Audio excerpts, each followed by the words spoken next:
Seattle's autumn mornings always begin with a drizzle.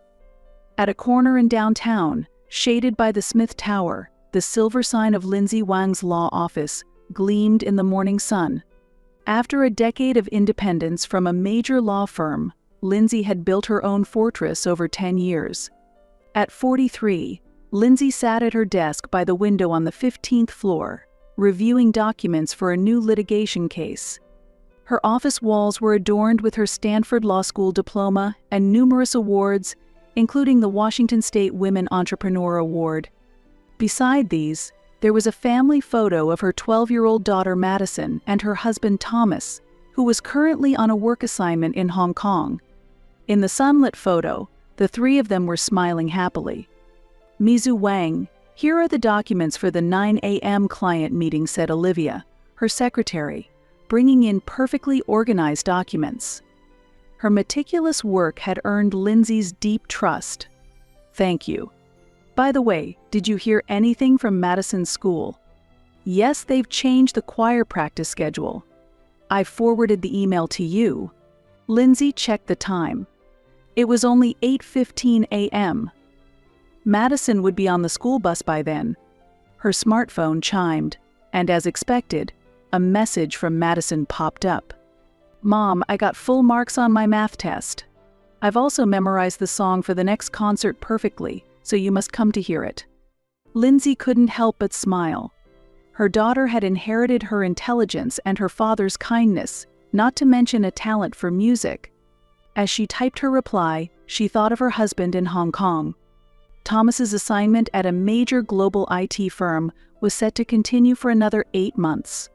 His absence was lonely, but nightly video calls kept the family bond strong. "Congratulations, Madison. Let's order your favorite Thai food tonight as a special treat. I'll definitely be at the concert. We'll show the video to Dad too." Balancing work and parenting was never easy. However, Lindsay managed it skillfully. She always made sure they had breakfast together, and she tried to get home early for dinner as much as possible. On weekends, they would watch movies or go jogging in the nearby Green Lake Park. With her husband away, the bond between mother and daughter had only grown deeper. "Mizu Wang, it's almost time for your meeting." Olivia's voice brought Lindsay back to reality. The dispute case with a major construction company would be a tough negotiation, but that was what made it rewarding. Before entering the meeting room, Lindsay noticed a message from her mother, Debbie. "Lindsay, about this month's rent." Lindsay sighed softly. Since her father's death, her mother's financial situation had rapidly deteriorated. Her father had seemed a successful businessman, but in reality he had been burdened with substantial debt. The insurance money had vanished into debt repayment, and Debbie started receiving threatening calls from creditors. Using her legal expertise, Lindsay had begun legally protecting and financially supporting her mother. This included paying for her luxury apartment rent and living expenses, a duty she believed was hers as a daughter. Her support extended similarly to her sister Kristen, who had become a single mother after their parents' divorce. Kristen had been struggling with part-time jobs, but covering her son's education costs was beyond her means. When Kristen pleaded for Joseph's future, Lindsay couldn't say no. But now, Lindsay needed to focus on the task at hand. She decided to reply to the message later. Opening the conference room door, Lindsay greeted everyone with her usual smile. "Good morning, everyone. Let's begin our discussion." After the morning meeting, Lindsay looked outside. The drizzle had cleared up, and unusually, the sky was blue. Madison would be in her favorite English class by then. As she opened the door, Olivia came in with new documents. "Final checks for tomorrow's trial. Also, Madison's school contacted us again about the change in the date for next week's parent-teacher meeting." The sky was beginning to fill with rain clouds again. "Mizu Wang, your mother is on the phone." Olivia's voice brought Lindsay back to the present. It was unusual for Debbie to call without waiting a day after sending a message. Calls from her mother were always about money. "I'm sorry I couldn't reply earlier because of work. What's up?" "Lindsay, it's about the rent. and also about Joseph's school trip expenses. Her mother's voice had no hint of hesitation. Lindsay suppressed a deep sigh. Last week it was a new hobby, the week before it was tutoring fees. The demands seemed endless. Let me think about it. I'll check the budget. On the other end of the phone, Lindsay could feel her mother's breath pause. The old Lindsay would have agreed immediately. However, lately, she felt the need to reassess her financial support to her family. Particularly troubling were her mother Debbie and sister Kristin's lifestyles. Their social media were frequently filled with pictures of luxury brands and fine dining. They depict lifestyles that surely couldn't be supported by part-time incomes alone. Thinking of her daughter Madison's future, Lindsay knew she couldn't continue the support indefinitely. Her husband Thomas had also expressed similar concerns during their recent video calls. Helping those you love is important, but creating dependency is not good, he had said. After hanging up with her mother, Lindsay opened her laptop. She began drafting a message in reply to the email from her mother that she had set aside. Please let me reconsider the amount of money I send from next month. I want to discuss this properly, so please tell me a convenient day for you.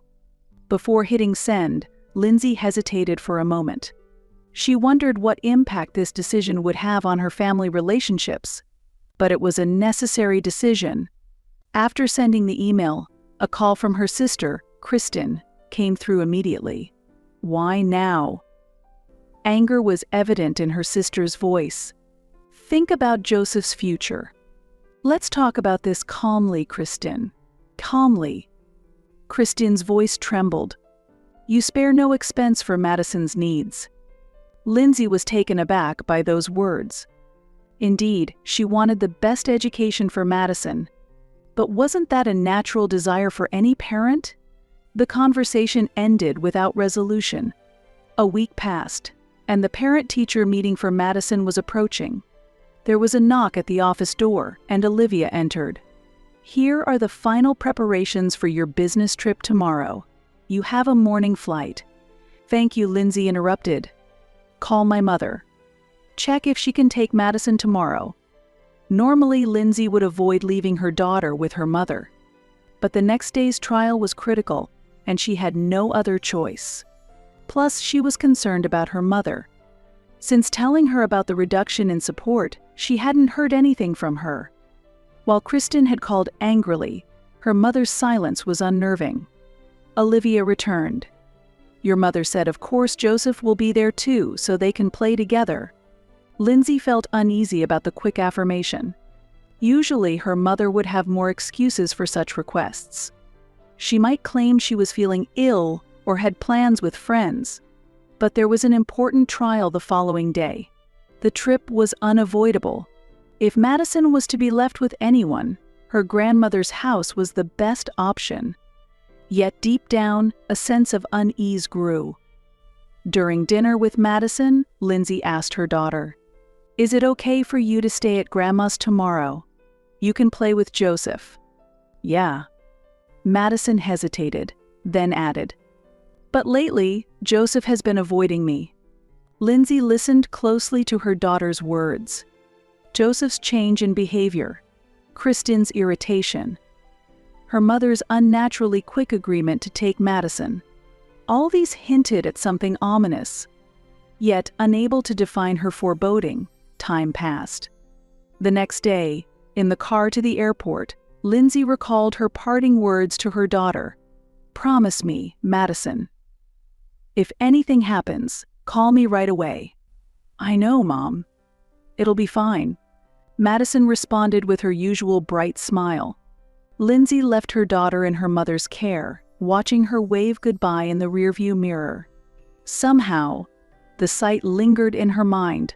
Seattle-Tacoma International Airport was busy with the morning rush. After boarding, Lindsay reviewed her documents for the trial. The dispute with the major construction company was a pivotal case for her law firm. She tried to focus, but couldn't settle down. "Ladies and gentlemen, we will be taking off shortly." The flight attendant's announcement echoed in the cabin. Before turning off her cell phone, Lindsay checked for messages one last time. There was nothing from Madison, from Debbie as well. It should have been a normal occurrence, yet Lindsay couldn't shake the feeling of unease. The court session was proceeding smoothly. Lindsay's arguments were precise, and she was overwhelming the opposing counsel. Soon after the session was adjourned, her cell phone suddenly vibrated. It was from Madison. "Mom." With just that one word, Lindsay instinctively knew something terribly wrong had happened. "What's wrong, Madison?" "Grandma and the others.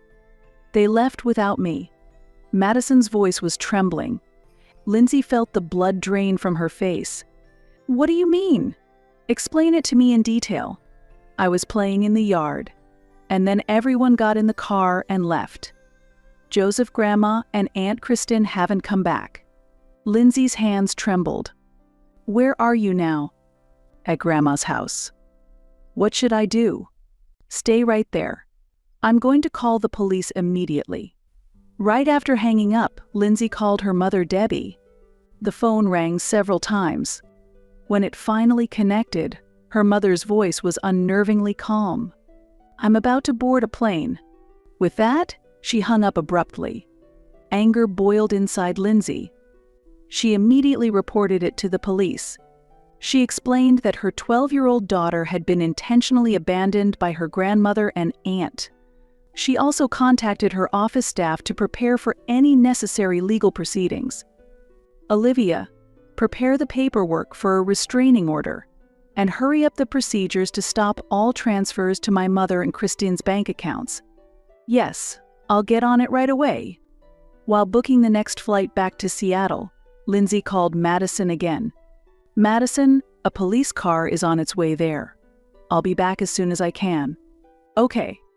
Madison's voice sounded like she was about to cry. "Mom, I'm scared." "It's okay, you haven't done anything wrong. I'll be there soon." After hanging up, Lindsay struggled to control her emotions. Why would her mother and sister do such a thing? Abandoning a 12-year-old child like that was clear child neglect. Throughout her journey to the airport, Lindsay kept in touch with the police. She was informed that a patrol car had arrived at the scene and Madison was safely secured.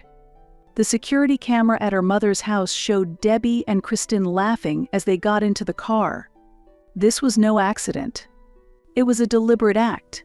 On the plane back to Seattle, Lindsay's hands trembled as she took notes in her notebook. Timelines, evidence, necessary legal steps. She couldn't let her emotions get the better of her. She had to handle this calmly, as a lawyer should. When she arrived at her mother's house, Madison was with a police officer. The moment Lindsay saw her daughter, she nearly let all her emotions overflow. "Mom." Madison ran towards her, crying. Lindsay hugged her daughter tightly. She could feel her small body shaking. "You did really well. It's all okay now." A police officer approached them. "We've reviewed the footage from the security camera. It clearly shows a premeditated act. Would you like to file a complaint?" Lindsay paused for a moment, then resolved herself. "Yes, and I will also apply for a restraining order." At that moment, Lindsay's cell phone rang. It was from her mother. She rejected the call. Protecting her daughter was her top priority now. On the way home, Madison began to slowly recount what had happened. "Joseph suddenly became cold to me. And then when I was playing alone in the garden, I heard the sound of the lock and everyone was gone." Lindsay listened to her daughter while piecing together the events.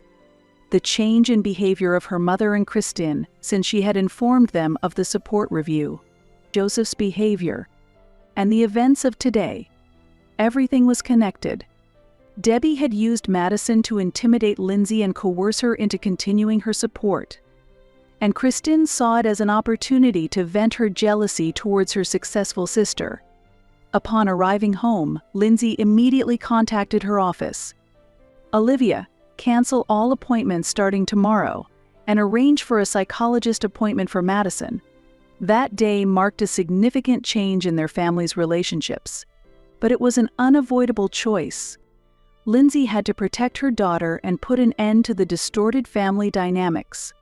A heavy atmosphere hung in Lindsay's office conference room. Documents were neatly arranged on the table. Screenshots from the security camera, the initial police report, the application for a restraining order. Everything testified to the gravity of the previous day's events. "Mizu Wang, your mother has called," Olivia quietly informed her. "It's the 10th call this morning. Log the calls. But no need to respond." The video call with her husband Thomas in Hong Kong had been completed early in the morning. He had offered to return immediately, but Lindsay declined. She wanted to avoid emotional decisions. Everything needed to be handled legally and definitively. The office's consulting attorney, Wayne Harrison, entered. A longtime friend, he had come immediately upon hearing about the situation. "I've reviewed all the documents. The restraining order will undoubtedly be issued. The issue is what comes next." Lindsay nodded silently. "I've already started the process to completely stop the financial support." "That's a wise decision," Wayne continued while reviewing the documents. "But we need to consider their reaction, especially the possibility of defamation in public." At that moment, Lindsay's smartphone vibrated.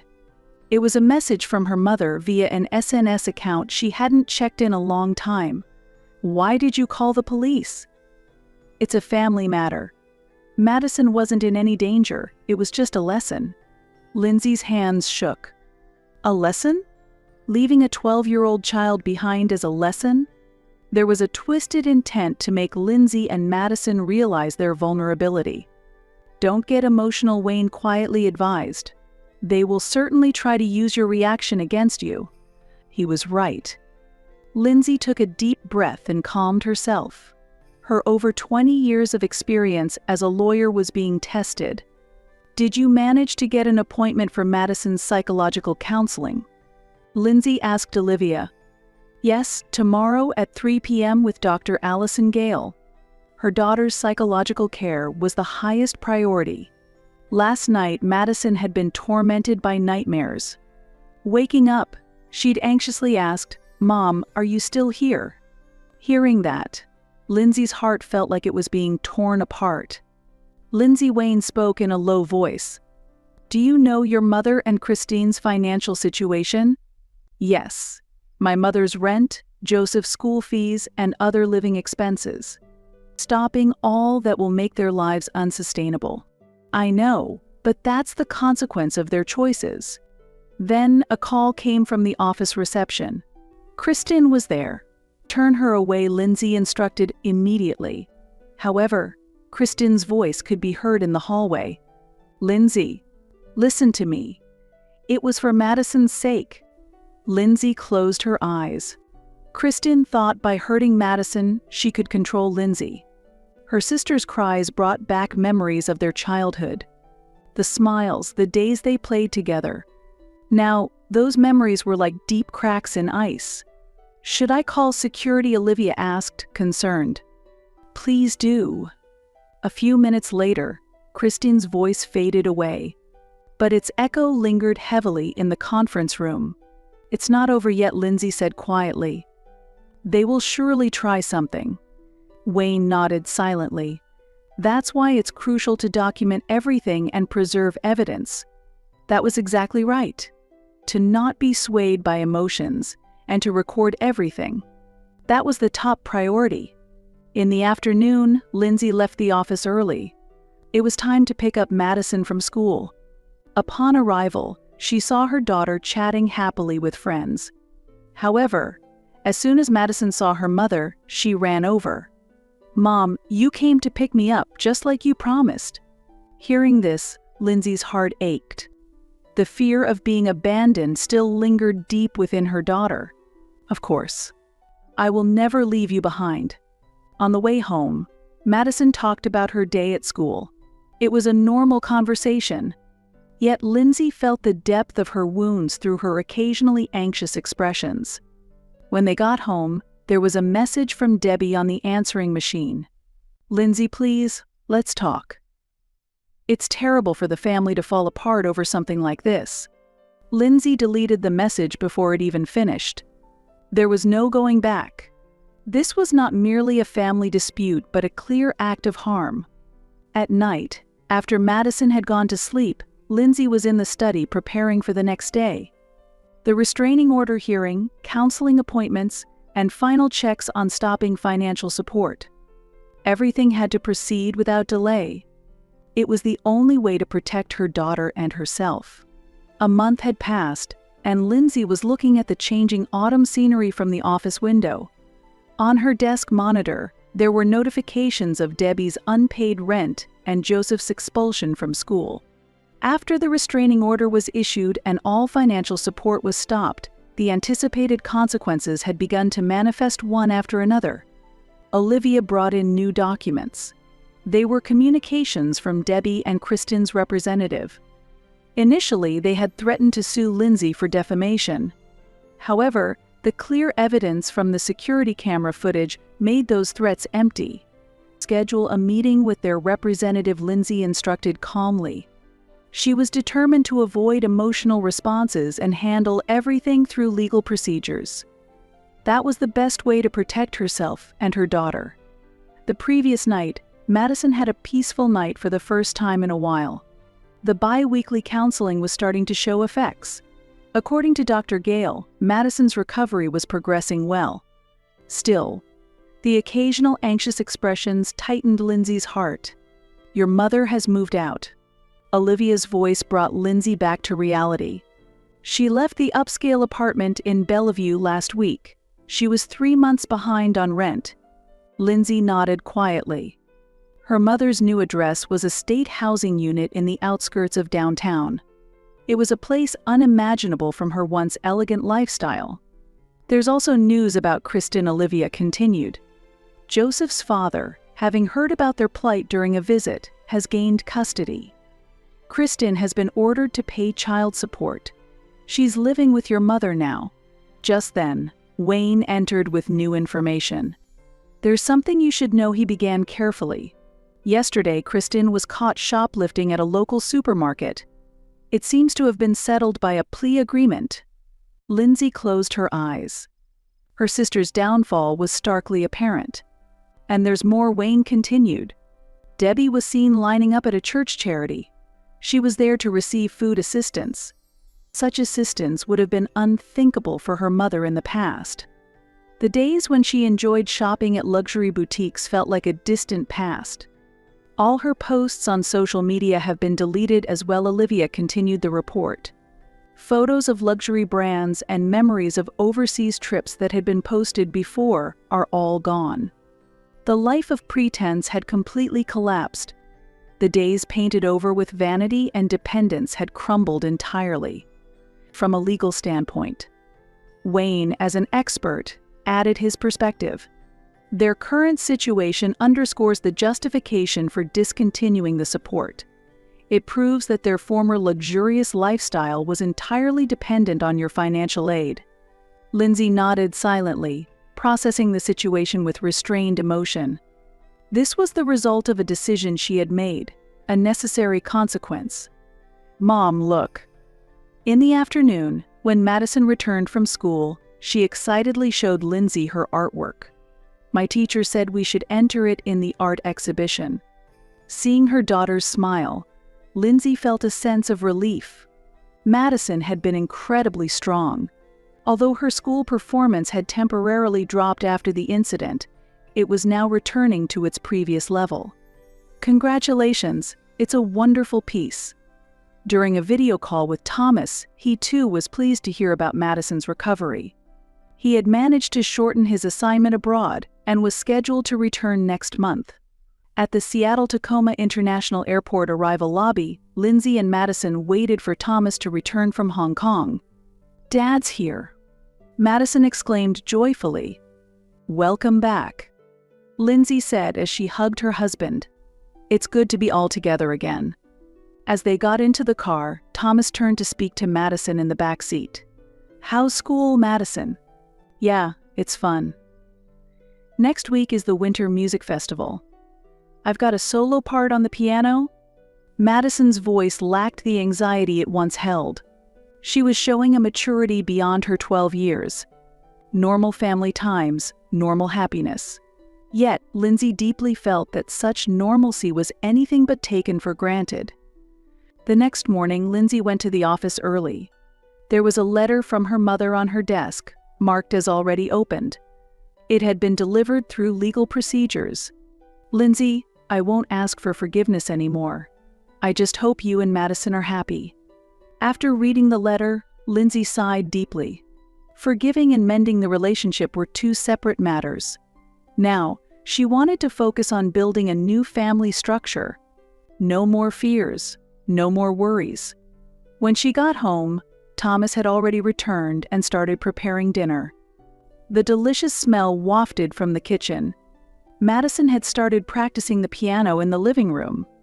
Her parents listened attentively to her playing. The music filled the room.